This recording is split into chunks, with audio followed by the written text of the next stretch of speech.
Yes, je pense que le son est bon. La vidéo que je veux te partager aujourd'hui, c'est l'extrait d'une conversation que j'ai eue avec Noah. Des conversations comme ça, on en a des tonnes. Et celle-ci, j'ai décidé de l'enregistrer et de te faire un petit montage pour te partager un petit peu les raisonnements qu'on a eus. On parle principalement des challenges que ça peut être quand tu es créateur et que tu as aussi au fond de toi une âme d'artiste un petit peu et que tu as quelque chose que tu veux exprimer, en tout cas que tu aies quelque chose à exprimer ou que tu sois à la recherche de plus de sens dans ton travail ou peut-être les deux, tu vois. On parle des challenges auxquels on peut faire face quand on est dans cette situation-là parce que on a ses ambitions, on a ses aspirations artistiques, mais d'un autre côté, il y a la réalité qui fait que on doit gagner de l'argent, tu vois. Et du coup, comment se positionner en tant que créateur et artiste quand on vit dans un monde où chaque jour te coûte de l'argent, tu vois. Et puis on parle aussi de mon nouveau terme favori, c'est la kifficacité ou la kifformance. C'est un terme sur lequel je pense que je vais baser une grande partie de mes prochains travaux et à terme monter sans doute un coaching, des produits ou quoi. Mais pour l'instant, je t'en dis pas plus, c'est vraiment en cours. Mais c'est juste pour t'introduire au sujet, te partager un petit peu ma réflexion là-dessus sur comment est-ce qu'en tant que créateur, on peut allier un peu plus la performance et le kiff en fait dans nos journées parce que à la fin de la journée, à la fin de la semaine, si on taffe autant, c'est aussi pour kiffer la vie, tu vois. À la base, si on construit un business, c'est pour être libre, pour se sentir bien, pour pouvoir faire ce qu'on veut. Et donc, c'est paradoxal qu'on se crame autant la tête jour après jour pour monter un business, alors qu'à la base, c'était quand même pour kiffer, tu vois. Donc, pourquoi est-ce qu'on ne pourrait pas commencer maintenant? Est-ce qu'il n'y a pas une formule pour kiffer mieux ses journées? Est-ce qu'avoir du kiff dans ces journées ne serait pas un moyen d'être plus productif et performant dans notre travail et de gagner plus, tu vois? C'est un peu les questions qu'on survole. Tu verras, j'ai pas vraiment mis de structure. La vidéo va se couper de manière abrupte, tu vois. C'est parce que c'était juste cette conversation-là. J'ai vraiment essayé de trier, de filtrer tout ce qui n'était pas pertinent et de garder que le meilleur. Maintenant, voilà. Le format va s'améliorer au fur et à mesure du temps. Tu vois, je vais trouver mon groove, mais je voulais quand même te partager le truc. Donc, j'espère que tu vas kiffer. Si ça t'intéresse, si tu kiffes, n'hésite pas à me dire ce que tu en penses à chaque partie de la vidéo. Tu vois, si tu as une réflexion ou quoi. Et puis, nous, on se retrouve dans la prochaine. Ou alors sur mon canal Telegram, si tu veux être plus proche de mes idées que j'ai au quotidien. Là-bas, je fais des audios beaucoup plus spontanés. Tu as un lien dans la description si tu veux rejoindre l'entre des créateurs. Je te laisse là-dessus. Ciao, ciao.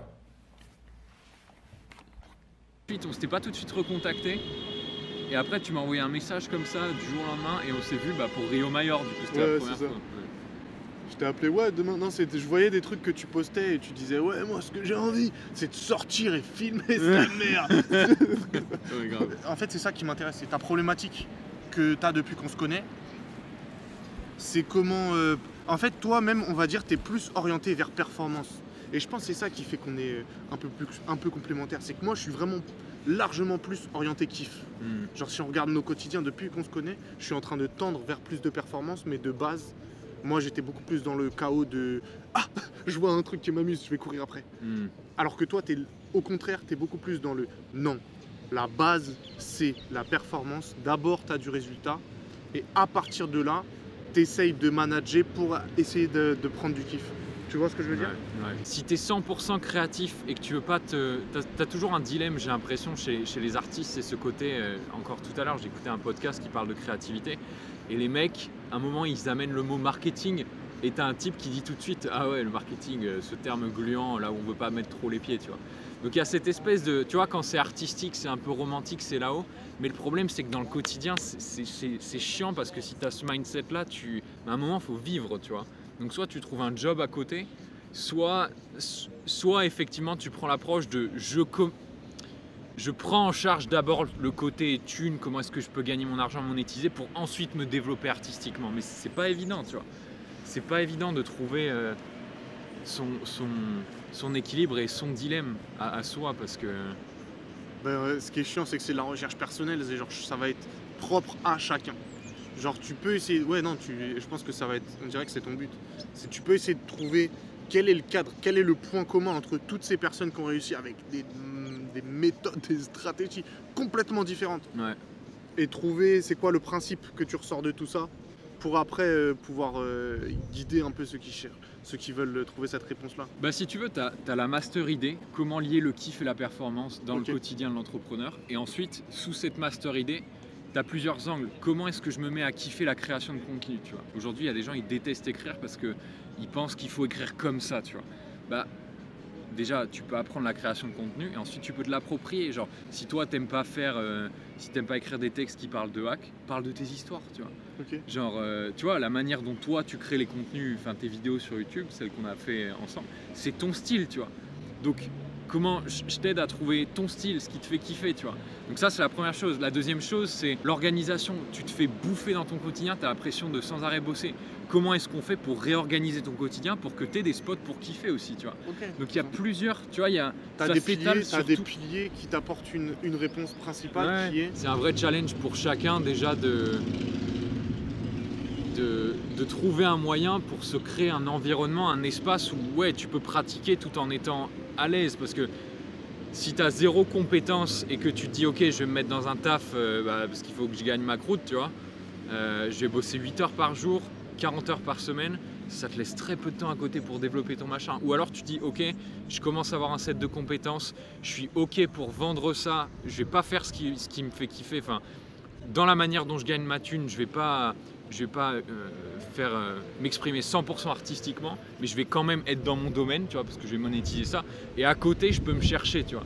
C'est un peu ce que moi je fais maintenant, quoi. Ouais, moi j'ai du mal avec ça. J'ai trop envie que ce soit tout réuni sur un terrain. J'ai pas envie d'être sur deux terrains. Ouais. Ça, c'est un des problèmes. Il y a un truc qui est intéressant, c'est un truc que toi tu m'avais apporté.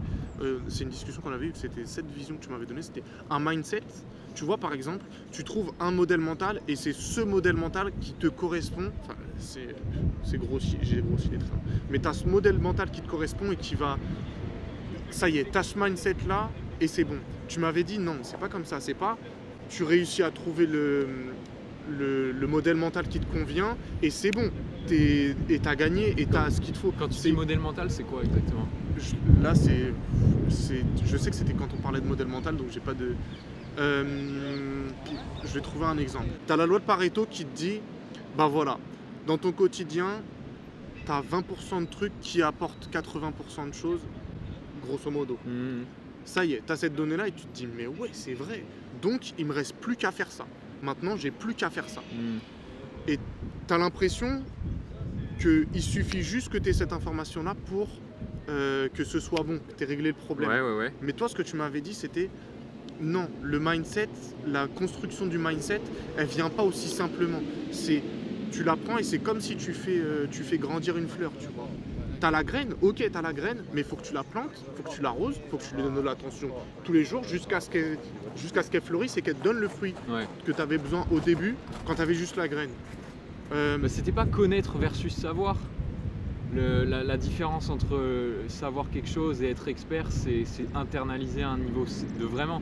C'est pas le comprendre, mais c'est le ressentir, c'est le vivre, c'est l'incarner en fait. Je crois pas que c'était ça, mais peut-être dans une autre formule. Et tu pisses sur mon appareil photo, mon gars. Anda! Mas para a fotografia. Ce loup, gars. Tu vas avoir un beau trou de balle dans la. Attends, j'avais un point. Le point dont on parle souvent, c'est le flow. On va chercher le flow, tu vois. Dans ce qu'on fait. Ouais. Pour performer. Mais en fait, le flow, j'ai l'impression que c'est une donnée qui peut être intéressante pour le terme de performance. Quand tu es en état de flow, tu as cette donnée que tu recherches, on dirait avec le terme de performance, tu es immergé dans le truc et ça veut dire, je pense que si tu es immergé comme ça, c'est que tu as une forme de kiff. Ouais. Genre, c'est peut-être pas forcément le kiff de ouais, t'es en train de rigoler et tout, mais ça peut être un kiff. Tu vois, par exemple, t'as parlé que tu faisais des box à un moment donné. Moi aussi, je faisais ce genre de travail-là. Il y a des moments où où tu construisais où tu travailles avec tes mains, je sais plus ce que tu faisais. Ah ouais, les boîtes de sardines là. Ouais. Moi, il y a des moments donnés où je faisais, genre j'avais des étalages de chips à construire. Et c'est pas un truc que je kiffais, mais par contre je m'étais mis dans un état de kiff, dans le sens où je me disais, vas-y, il faut que je le fasse en moins d'1 heure, parce que comme ça après ils vont être contents, tu vois, il y avait tout le côté... Et j'étais à fond dedans, j'étais en état de flow. Ouais. Donc il y a ce côté kiff, tu vois, qui est pas forcément un truc forcément amusant, mais tu as cette donnée kiff et tu as cette donnée performance. Ouais. Avec le flow. Chacun a son équilibre. Moi je sais que par exemple, je t'en ai parlé, mais pour moi vraiment une journée idéale c'est apprendre, transmettre, et ce que j'appelle kiffer, c'est je pense derrière ça, il y a activité physique et activité sociale. Genre vraiment parler avec des gens, que ce soit relation amicale ou amoureuse, tu vois. Ça a varié pour des individus, tu vois. Il y a des gens qui ne seront pas du tout sociaux et qui auront beaucoup moins besoin de voir des gens, tu vois. Pour ces gens-là, ce sera peut-être, ils ont besoin de, je sais pas moi, de regarder une série, tu vois. Tous les jours, ils ont vraiment besoin de regarder un film pour kiffer. Donc ça a varié en fonction des gens. L'état de flow, en tout cas le terme de flow, tu sais, il y a ce bouquin de Mihaly Csikszentmihalyi là, c'est vraiment dans la capsule travail. Genre quand tu travailles ou quand tu apprends, c'est savoir doser la difficulté de la tâche à laquelle tu t'attaques avec, c'est quoi les deux ingrédients? C'est est-ce que c'est difficile? Ouais, Faut pas que ce soit trop difficile, sinon tu t'abandonnes. Compétences suffisantes. Ouais, et il faut pas que ce soit trop facile, sinon tu te fais chier quoi. Mais donc ça c'est à l'échelle de tes moments de travail, mais tu as aussi, c'est plus, ça c'est une chose que je vais aborder, mais il y a aussi l'état de flow dans tes journées. Genre comment tu as un flow dans tes journées pour que t'aies pas que du travail, pour que tu trouves ton équilibre à toi qui est propre à chacun entre la dose de travail et de divertissement ou de relâchement ou ce que tu veux pour te sentir bien en fait, tu vois. Intéressant. Ok.